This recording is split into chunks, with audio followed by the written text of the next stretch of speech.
இப்போ இருக்கிற பசங்க எல்லாமே பார்த்தீங்கன்னா, அவங்களுக்கு நோய் எதிர்ப்பு சக்தி இல்லாம ரொம்ப வீக்கா இருக்காங்க. எந்த ஒரு ப்ராப்ளம் வந்தாலும் டக்குனு அவங்கள அஃபெக்ட் பண்ணிடுது.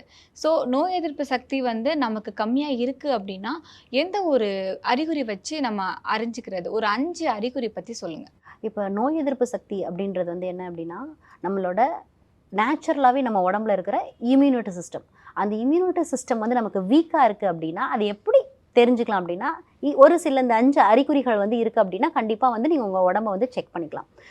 ஃபர்ஸ்ட் ஆஃப் ஆல் வந்துட்டு அவங்க எப்பயுமே டயர்டா இருப்பாங்க. அடுத்து வந்துட்டு ஸ்ட்ரெஸ் லெவல்ஸ் வந்து கொஞ்சம் ஜாஸ்தியாவே இருக்கும். இந்த மாரி சிம்ப்டம்ஸ் இருக்கலாம்.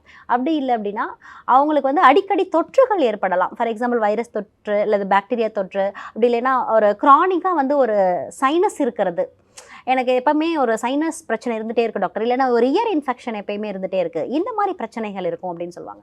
இன்னொரு ஃபோர்த் இம்பார்ட்டன்ட் என்ன அப்படின்னா, டைஜஸ்டிவ் இஷ்யூஸ் இருக்கும். அதாவது ஒரு எப்பயுமே வந்துட்டு ஒரு டைஜஸ்டிவ் ப்ராப்ளம் இருந்துட்டே இருக்கும். செமிக்காம இருக்கிறது, எப்பயுமே ஏப்பம் வந்துட்டே இருக்கிறது, இல்லை ஒரு சின்ன மழை பெஞ்சா கூட எனக்கு சளி பிடிச்சிக்கும் டாக்டர். நான் வெளியில் இந்த ஜில் காத்துக்கு நான் போனேன் அப்படின்னா சளி பிடிச்சிக்கும். இந்த மாதிரியான அறிகுறிகள் இருக்குது அப்படின்னா உங்களோட இம்யூன் சிஸ்டம் வந்து வீக்காக இருக்குது அப்படின்னு தான் அர்த்தம். அனைத்து நோய்களுக்குமான குணம், அழகு தரும் மூலிகைகள், ஆரோக்கியம் தரும் மருத்துவர்கள்.